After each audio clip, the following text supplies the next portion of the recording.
আসসালামু আলাইকুম, চলে আসলাম নতুন একটি ভিডিও নিয়ে। আজকে আমরা আমাদের ছাদে লাগানো বিভিন্ন ধরনের টব বা ব্যাগ থেকে আমরা শাক সংগ্রহ করব। এই যে এগুলো খুড়া শাক, লাল খুড়া।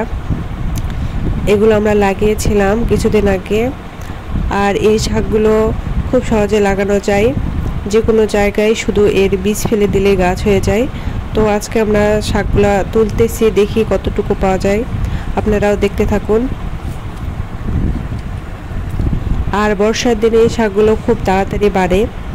আর এপাশে আরো কয়েকটা গাছ আছে, যেমন বরবটির গাছ। এই যে দেখুন, একটা বরবটি ধরে আছে। অনেকগুলোই এসেছিল, আমরা পেরে নিয়েছি, আরো নতুন করে ধরতেছে। আর এই শাকগুলো লাগিয়েছি আমরা আঙ্গুর গাছে, জাস্ট বীজগুলো ফেলে দিলে গাছ হয়ে যায়। আর এগুলো গাছ খুব একটা স্থায়ী না, তো কয়েকদিন লাগালে হয়ে যায়। আর এগুলো আরো বড় করা যায়, কিন্তু আমরা বেশি বড় করব না, এগুলো ছোট ছোটই খাবো। এরকম 3টা ব্যাগে লাগানো আছে, তো অনেকগুলোই মনে হয় পাওয়া যাচ্ছে শাক। লিখন শাকগুলা তুলতেছে। দেখুন, এই শাকের পাতাগুলো খুব সুন্দর হয়েছে, মানে একদম নরম, ডালটাও নরম। এই যে দেখুন, অনেকগুলোই হয়ে গিয়েছে প্রায়।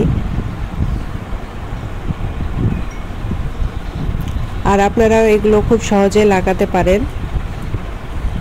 এগুলো একদম কীটনাশক ছাড়াই, তো স্বাস্থ্যের জন্য আরো উপকারী। এবার আমরা শাক তুলব। এই যে এগুলো বৃষ্টির পানি পেয়ে খুব তাড়াতাড়ি বড় হয়ে গিয়েছে, শুধু মাথার নরম অংশটুকু আমরা কেটে নেব।